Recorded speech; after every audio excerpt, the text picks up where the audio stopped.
शास्त्र खोलते हैं और स्वाध्याय करने के लिए प्रारंभ करते हैं, तब भी आसानी से स्वरूप का परिज्ञान नहीं हो पाता। प्रभु के समीप पहुँचते ही स्वरूप का बोध हो जाता है। कारण इसमें ये है, प्रैक्टिकल जो रूप देखने में आता है उसमें हमें आसानी से स्वरूप का बोध होता है। यहाँ पर वीतरागता का स्वरूप क्या है, आगम खोलते हैं तो ज्ञान नहीं हो पाता। बार बार अर्थ लगाने का प्रयास करते हैं, इसके बावजूद भी स्वरूप से वंचित रह जाते हैं। जबकि वीतरागता का दर्शन ही वह बोध प्राप्त हो जाता है। वीतरागता का दर्शन प्रभु के समीप जाने के उपरांत होता है। साक्षात प्रभु का दर्शन तो नहीं हो रहा है, किंतु प्रतिष्ठा पाठ के अनुरूप प्रतिष्ठित जो जनिबिंब हैं उनका दर्शन करते हैं तो भावों में उज्ज्वलता आती है। क्यों आती है? इसलिए आती है, उनका भी शरीर है और संसारी प्राणी का भी शरीर है। संसारी प्राणी की दृष्टि हमेशा शरीर की ओर ही जाती है। शरीर की सुंदरता को लेकर के वह बार बार आकर्षित होता है अपने शरीर से, और मान लो वह शरीर अपेक्षाकृत सुंदरता यदि कमी है उस शरीर में और सामने वाले के शरीर में उसके अपेक्षा से अधिक सुंदरता देखने को मिलती है, तो वह अपने आप को क्या महसूस करता है? शरीर तो मिला है, लेकिन उसकी अपेक्षा से सुंदरता में कमी है। और शरीर का स्वरूप क्या है, और शरीर सुंदर क्या है, और शरीर असुंदर क्या है, इसके विषय में कभी आपको सोचने के लिए अवसर मिला है? या सोचते हैं आप? नहीं सोच पाते। जबकि दिव्य शरीर जिन्हें प्राप्त है तीर्थंकर के लिए, इसके उपरांत भी उनकी दृष्टि उस दिव्य शरीर की ओर नहीं जा रही है, किंतु उस शरीर के भीतर जो आत्म तत्व है उस ओर उनकी दृष्टि जाती है। और आत्म तत्व की ओर दृष्टि जाती है तो सारा का सारा यह पौद्गलिक जो मटेरियल है उससे वह ऊपर उठने का प्रयास करता है।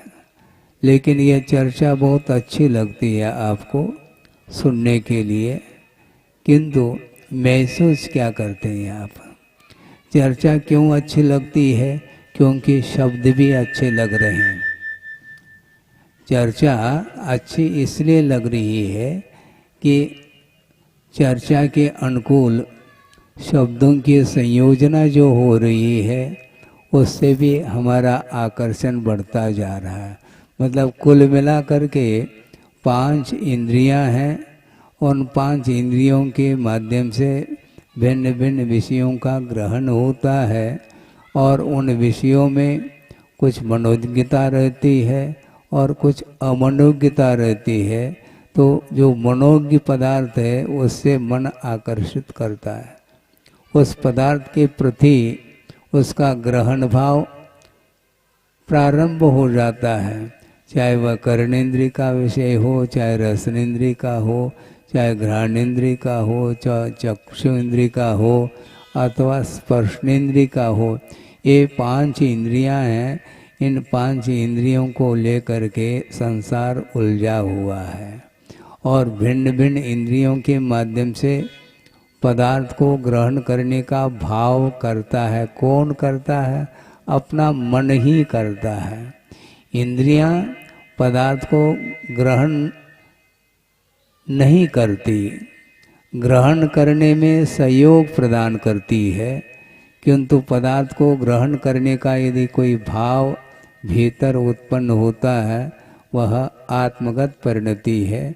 वह मन भी हो सकता है, अथवा जिसके पास मन नहीं है किंतु जो सूक्ष्म ज्ञान है उसके माध्यम से ग्रहण करने का भाव भीतर हो जाता है।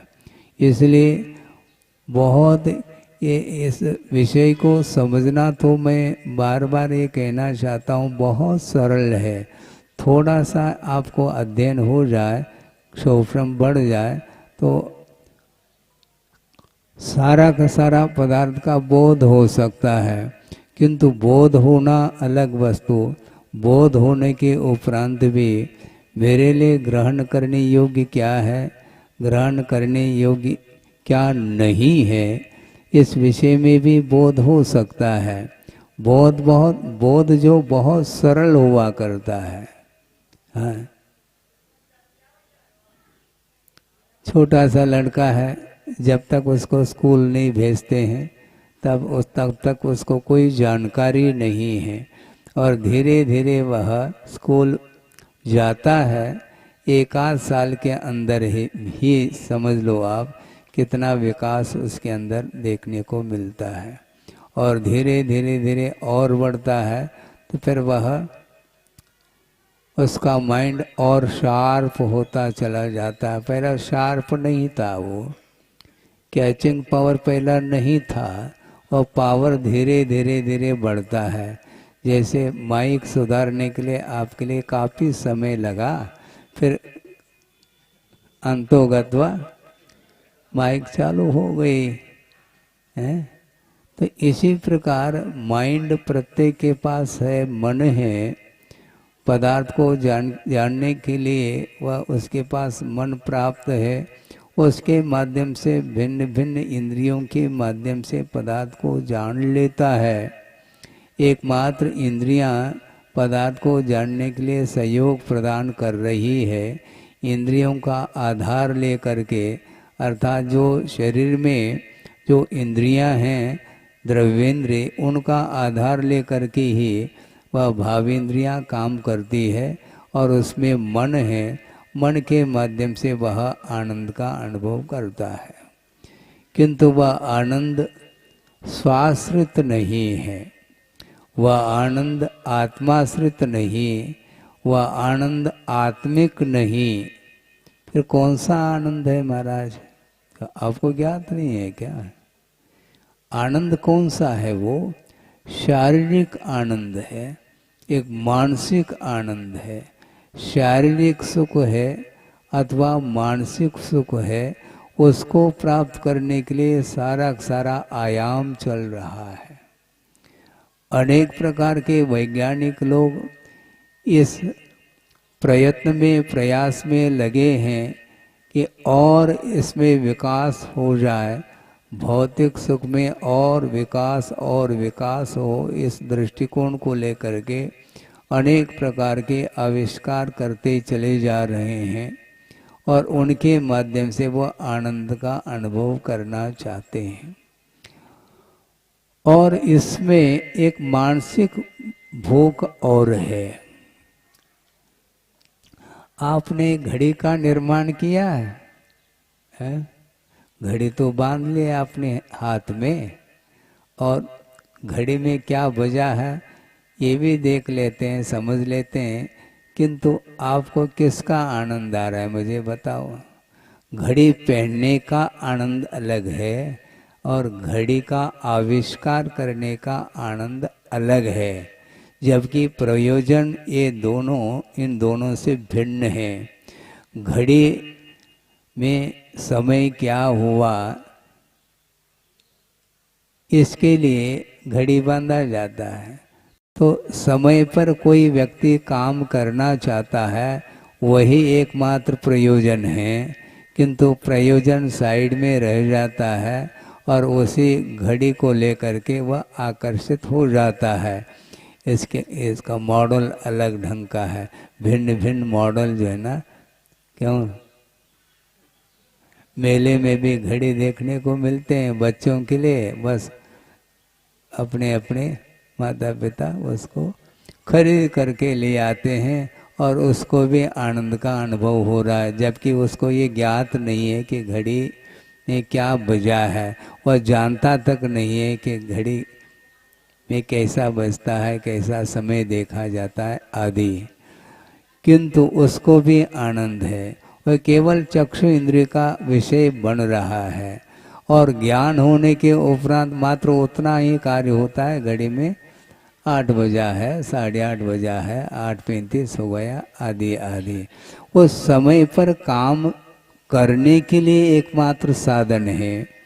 उसी प्रकार जितने भी इंद्रिय के विषय हैं, उन विषयों के माध्यम से आप लोगों को जो सुख या आनंद का अनुभव हो रहा है, वह वस्तुतः देखा जाए एकमात्र मान्यता का नाम है, वह आनंद।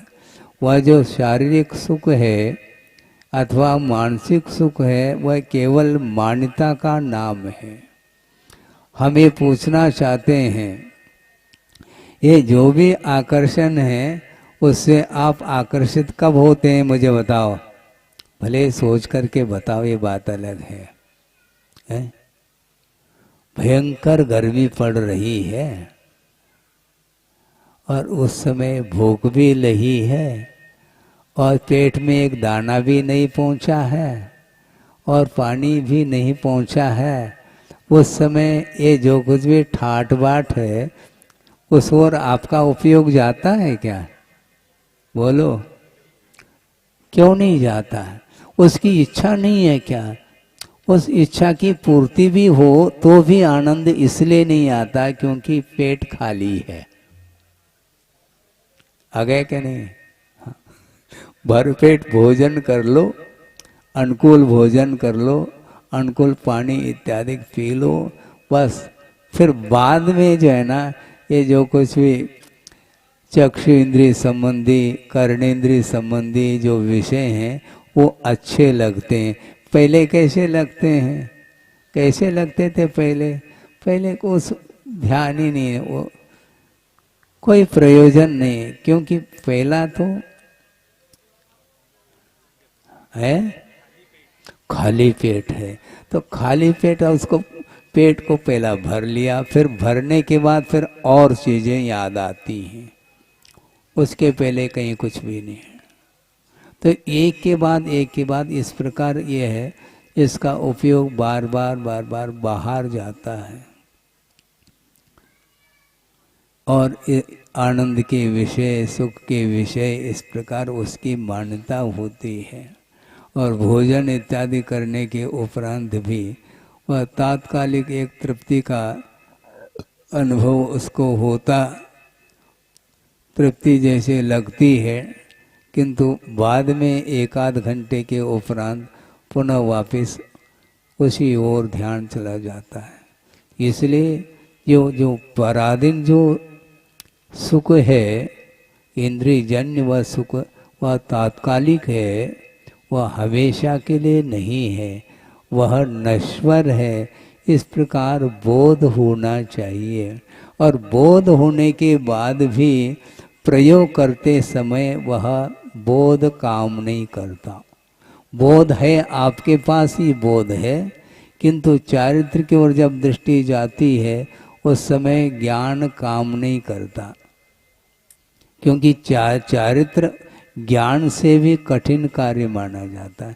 ज्ञान का अर्थ मान जानने का नाम ज्ञान हो गया।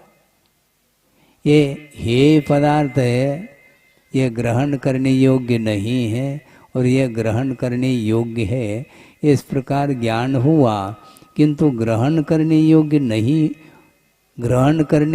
नहीं है। ऐसा ज्ञान होने के उपरांत भी उन्हीं पदार्थों को जोड़ने के लिए बार बार प्रयत्न क्यों करता है? आपकी धारणा क्या है पदार्थ के विषय में? आपकी धारणा क्या है? पंचेंद्र के विषयों के प्रति आपकी धारणा क्या है? ये हेय है, छोड़ने योग्य है, क्या ग्रहण करने योग्य है? तो थोड़ा बहुत भी ज्ञान जिसके पास है वह यही कहता है कि महाराज ये तो छोड़ने योग्य है। जब छोड़ने योग्य है तो फिर एक और फर्म खोलने के लिए क्यों जा रहे हैं आप?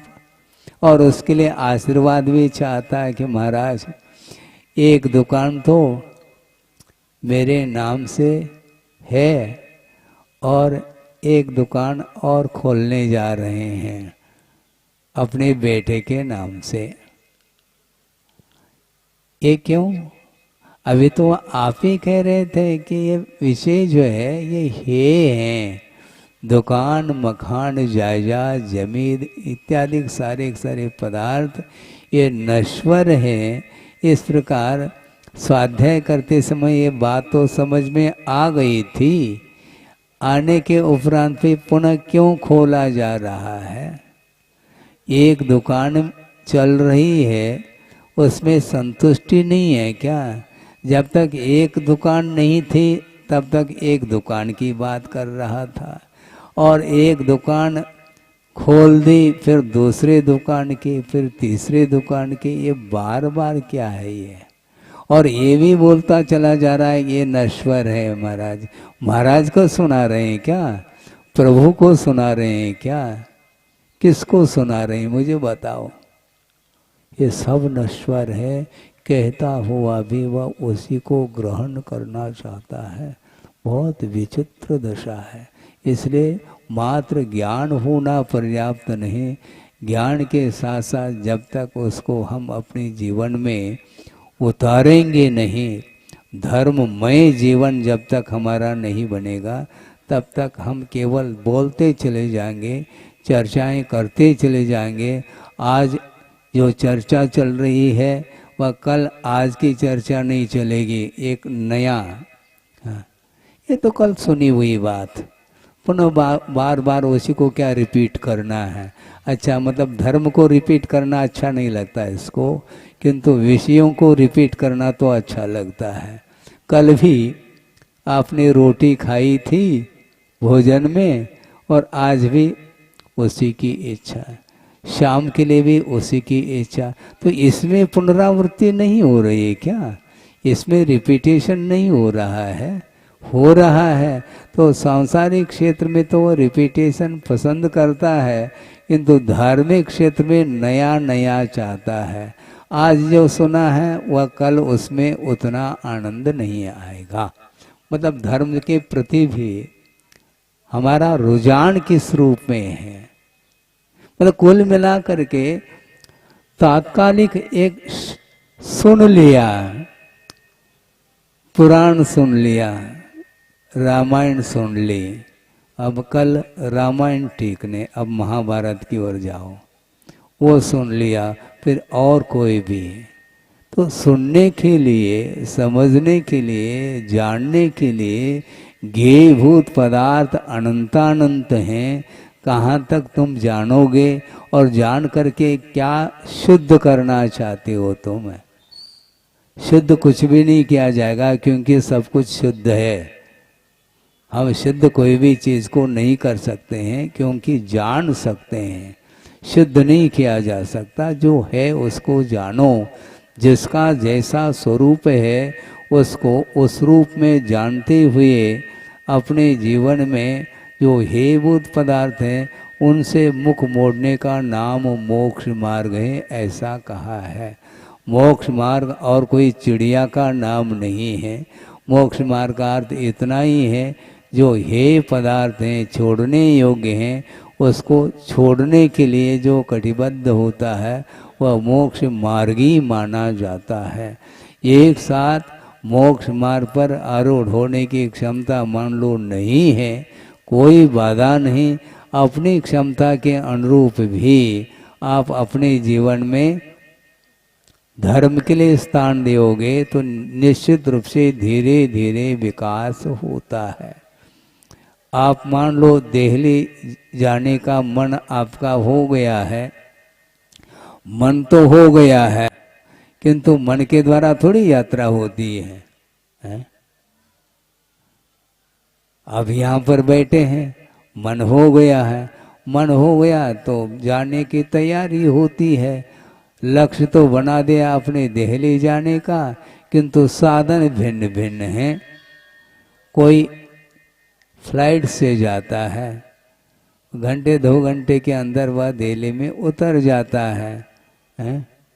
और कोई ट्रेन से चला जा रहा है, कोई बाय कार जा रहा है, हैं? और भी बहुत सारे साधन हो सकते हैं। कोई बाइसिकल से जा रहा है मान लो, उसको काफ़ी समय लगेगा, लेकिन जाएगा तो सही। ऐसा थोड़ी कि वो भले 2 घंटे में नहीं पहुंच पाता, ये अलग वस्तु। तो हम 2 घंटे में पहुंच गया, तुम 2 घंटे में पहुंच गए, कोई बाधा नहीं। उसको समय लग सकता है, 1-2 दिन लग सकते हैं, 3 दिन 4 दिन लग सकते हैं। बाइसिकल से जा रहा है, जाएगा तो सही। तो लक्ष्य तक पहुंचने के लिए साधन भिन्न भिन्न हैं, किंतु पहुंचना वहीं पर है। 2 प्रतिमा धारण कर ली किसी ने, 3 प्रतिमा धारण कर ली कितने, 7 प्रतिमा किसी ने। और इस प्रकार अपने अपने शक्ति के अनुरूप अपने जीवन में वह श्रावक धर्म को अंगीकार करके वह साधना करता चला जा रहा है। और लक्ष्य सबके एक ही है, श्रवण का लक्ष्य भी और अनुवृत्ति का भी लक्ष्य वही है, और सम्यक दृष्टि का भी लक्ष्य वही है। अविरत सम्यक दृष्टि अर्थात जिसने अपने जीवन में न स्थूल रूप से व्रतों को अंगीकार किया है, न सूक्ष्म रूप से किया है, अर्थात न अनुवृत्ति बना है न महावृत्ति बना है, किंतु जिसने सम्यक को उपलब्ध कर लिया है, उसका लक्ष्य भी मोक्ष प्राप्त करने का है। आपका क्या लक्ष्य है? मोक्ष प्राप्त करने का है ना? हाँ ठीक है। और प्रवचन होने के बाद है लक्ष्य तो वही है महाराज, लक्ष्य वही है, लेकिन घर तो याद आता ही है? इसीलिए घर जाना आना लगा हुआ है। एक विद्वान आए गुरुदेव के सामने और 2-4-8 दिन रुके भी, और तत्व चर्चा अधिक होती रही। उसके बाद उन्होंने कहा कि महाराज हम आज जा रहे हैं। तो गुरुदेव ने कहा आना जाना लगा हुआ है। आने का अर्थ क्या होता है? जन्म। जाने का अर्थ होता है मरण। लगा हुआ का अर्थ होता है पर्याय से पर्यायांतर की प्राप्ति। क्योंकि पर्याय एक समय में एक ही रहती है। अभी मनुष्य पर्याय है, या अवसान को प्राप्त हो जाए तो देव पर्याय को वह पहुंच जाता है। किंतु लगा हुआ का अर्थ यह है मनुष्य पर्याय में भी वही जीव था और देव पर्याय में भी वही जीव है, इसलिए लगा हुआ है अर्थात विद्यमान है, अर्थात जीव का कभी भी विनाश नहीं होता। पर्याय विनाशशील हुआ करती है, इसलिए पर्याय से पर्यायांतर, पर्याय से पर्यायांतर यह करता रहता है जीव। इस प्रकार अनंत काल से विभिन्न प्रकार के पर्यायों में परिभ्रमण करता हुआ, यह परिभ्रमण इसी को बोलते हैं। यात्रा नहीं कर रहा है, किंतु इसका भ्रमण चल रहा है। इस संसार के भ्रमण से ऊपर उठने के लिए सच्चे देव गुरु शास्त्र का आलम्बन लिया जाता है, और उसके माध्यम से ही आत्म तत्व की पहचान हो सकती है। मात्र पहचान नहीं करना, न दूसरा मुझे पहचान ले ऐसा भाव भी नहीं रखना, मुझे कोई जानता ही नहीं है। अब सोचो, स्वयं पहचान रहा है पदार्थ को, लेकिन मान लो कोई दूसरा नहीं पहचानता है, मुझे पहचानता है, मुझे कोई भी नहीं पहचान पा रहे हैं। गुरुदेव ने एक बार एक बहुत अच्छी बात कही थी। उन्होंने ये कहा था, श्रवण के लिए कहा था कि देखो तुम्हारे साथ कोई भी मान लो नहीं बोलना चाहता है, तो आप क्या महसूस करेंगे? सुन रहे हैं क्या? नहीं, आप क्या महसूस करेंगे? आपका मन लगेगा? सही सही बोलो, आपका मन लगेगा? आपके सामने ग्रंथ है, आपके पास क्षोभम है, शास्त्र ज्ञान है, आगम का ज्ञान है, खोल करके स्वाध्याय करो ना। दूसरा यदि मान लो नहीं बोलता है तो आप क्या महसूस करते हैं? मन आपका लगता है क्या? नहीं, नहीं लगता है महाराज। इसका अर्थ आपका मन ग्रंथ में भी नहीं लग रहा। आपके पास ज्ञान है, फिर भी ज्ञान में आपका उपयोग नहीं है, शास्त्र ज्ञान में आपका उपयोग नहीं लग रहा है, क्षोभम है फिर भी आपका उपयोग नहीं लग रहा है। तो आपका उपयोग आखिर किस में लग रहा है ये बता दो। दूसरे में लग रहा है। 4 व्यक्ति आते हैं, मान लो आ करके बैठ गए और बिल्कुल वह मौन बैठ गए, तो आपको कैसा लगता है? स्वयं को ही मौन खोलने की आवश्यकता पड़ती है। हाँ, स्वयं को ही मौन खोलने की आवश्यकता पड़ती है। सामने वाला बोलना क्यों नहीं चाहता? इससे अच्छा तो ये था कि सामने नहीं रहते तो बहुत अच्छा था। ये होता है। अर्थ ये है कि हमेशा हमारी दृष्टि भीतर नहीं आ पा रही है, बाहर बाहर बाहर ही वो घूमता रहता है। इसलिए गुरुदेव बार बार कहते हैं, क्षोभम हुआ है, सच्चे देवगुरु शास्त्र का स्वरूप ही भी ज्ञात हो चुका है और लक्ष्य भी बना चुके हो। उस लक्ष्य तक पहुंचने के लिए अन्य वस्तुओं के प्रति जब तक आपकी दृष्टि बनी रहेगी तो लक्ष्य की ओर दृष्टि आपकी नहीं रह पाएगी। ये क्लियर है, इसमें कोई दो राय नहीं है। इसलिए ज्ञान अलग वस्तु और ज्ञान का आलम्बन लेकर के हम लक्ष्य तक पहुंचने के लिए चारित्र का आलम्बन लेकर के यदि साधना करते हैं तो निश्चित रूप से वह भाव हमारे भीतर उत्पन्न हो सकते हैं। भावों में निर्मलता, उज्ज्वलता, ये शब्द हैं।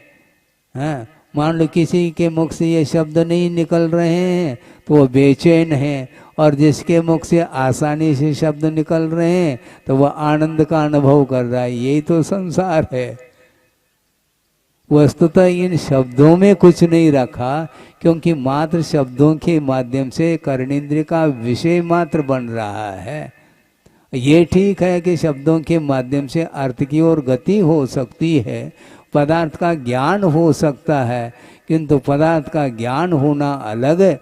किंतु पदार्थ का ज्ञान होने के उपरांत अपने लिए जो ग्रहण करने योग्य जो विषय हैं, जो पंच परमिष्टि हैं, वो साधनभूत सामग्री है, उस ओर यदि हमारा ध्यान चला जाता है तो निश्चित रूप से हम लक्ष्य तक पहुंच सकते हैं। लक्ष्य बना लिया किंतु उस ओर ध्यान ही नहीं है। किसी को हम ये पूछना चाहते हैं सामान्य रूप से, चाहे वह श्रावक हो चाहे श्रमण हो, आज वर्तमान में किसी को मुक्ति नहीं हो रही है, किसी को बेचैनी है, अपने गले में हाथ डाले फिर है? किसके हाथ में हाथ डालो, क्या करोगे मुझे बताओ। वस्तुतः तो सामने 2-4 व्यक्ति है तो आपका मन लग रहा है और कोई नहीं है तो वह अब बैठना भी पसंद नहीं करता। वह ये चाहता है जल्दी नींद लग जाए तो ज़्यादा अच्छा, क्योंकि कोई है ही नहीं, मन नहीं लग रहा है, तो कम से कम नींद लग जाए तो बस ठीक है, सुख की नींद। हाँ, ये चाहता है। कुल मिलाकर के उसकी दृष्टि ही भिन्न है। इसलिए श्रमण बनने के उपरांत भी यदि उस ओर लगनशीलता नहीं है, हे भगवान मुझे मोक्ष कब प्राप्त हो, कब प्राप्त हो, कब प्राप्त हो, इस प्रकार भीतर की यदि मान लो उत्कंठा लालसा है तो वस्तुतः सही मायने में वह हित चाहता है। और दूसरी बात यह है कि हित चाहने से नहीं मिलने वाला, स्वयं प्रयासरत होना चाहिए। मुझे मिले वर्तमान में अथवा न मिले, किंतु अहितकारी कोई भी कार्य मैं नहीं करूँगा, इस प्रकार उसके अंदर भाव निरंतर उत्पन्न होना चाहिए। हितकारी जो पवित्र भाव है उनको ही उत्पन्न करने का भाव हमेशा होना चाहिए और निरंतर इस प्रकार वह हित की ओर दृष्टि रख करके साधना में रत हो जाता है तो वस्तुतः वह प्रति समय मोक्ष का भी अनुभव कर सकता है। मुक्ति का अर्थ भी यही है कि निराकुल भाव का नाम मोक्ष बोला है। हमारे अंदर आकुलता बनी हुई है, मोक्ष की आकुलता तक नहीं हमारे अंदर, क्योंकि किसी को थोड़ी मोक्ष प्राप्त हो रहा है। तो किसी को हो अथवा न हो, किंतु मुझे प्राप्त करना है क्या? नहीं। समो शरण में मान लो पहुंच गए तो वहां पर भी तुम्हारे भीतर ही इच्छा होनी चाहिए कि मुझे मोक्ष प्राप्त करना है।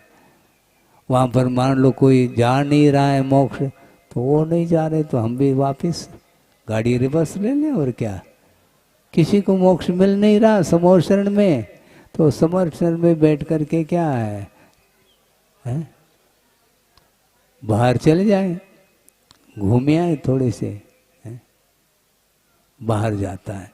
इससे स्पष्ट है कि उसका मन लग नहीं रहा है और न लगेगा। गुरुदेव का बार बार ये कहना है, मैं एकमात्र तुम्हारे हित में निमित्त हूँ। तुम यदि हित करना चाहते हो तो तुम्हारे ऊपर निर्धारित है। मैं तुम्हारा हित कर नहीं सकता एकांत से। तुम चाहते हो तो तुम्हारे लिए सहयोग दे सकता हूँ, किंतु चलना आपको है। मान लो शिखर जी की वंदना करने के लिए आप जा रहे हैं, अपने पैरों से जा रहे हैं, ठीक है। छोटा सा गोद का लड़का है, उसको गोदी में ले करके जा सकते हैं, कंधे पर बिठा करके आप जा सकते हैं, किंतु बड़ा लड़का है तो क्या करेंगे?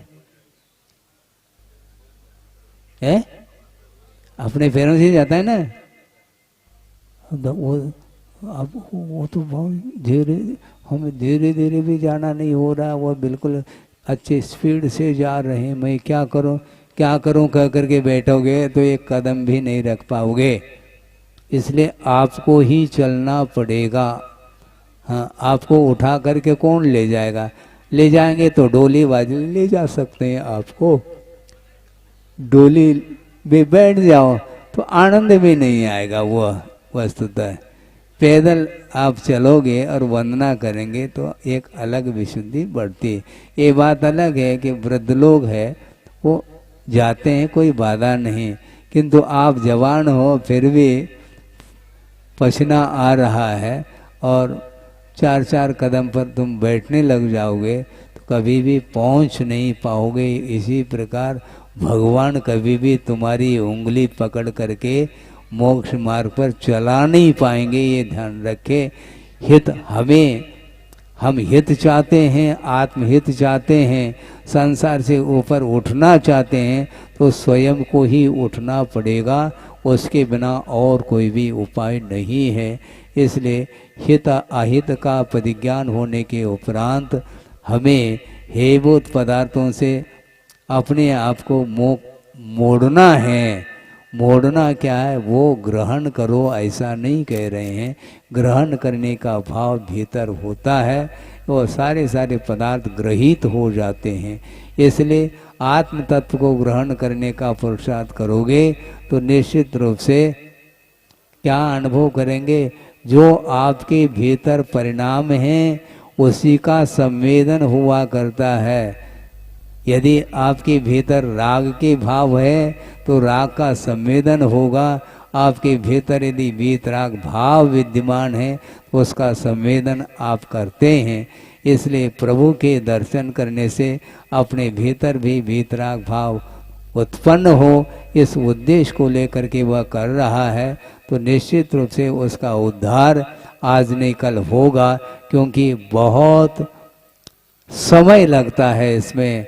बहुत समय का अर्थ यह है कि एक भाव नहीं कई भाव लग सकते हैं, किंतु आस्था के साथ यदि कदम उठाता है निश्चित रूप से जहाँ पर भगवान विराजमान है वहाँ पर हम पहुँच सकते हैं बिना किसी साधन के। यानी भौतिक साधनों की आवश्यकता नहीं, किंतु रत्नत्रय यही एकमात्र साधन है। रत्नत्रयात्मक धर्म की उपासना करते हुए हम लोकाग्र पर विराजमान हो सकते हैं, और कोई भी साधन हमारे लिए नहीं है वहाँ पर पहुँचने के लिए। इसलिए सबका लक्ष्य एक होना चाहिए, भले ये साधन भिन्न भिन्न हों। कोई अनुव्रत का पालन कर रहा है, कोई महाव्रत का पालन कर रहा है, किंतु पालन करते हुए अपने मोह राग द्वेष को कम करने का पुरुषार्थ करता है, तो निश्चित रूप से एक दिन वह भी देखने को मिलेगा पूर्णतः राग का अभाव, पूर्णतः मोह का अभाव करके केवल ज्ञान को प्राप्त कर सकता है।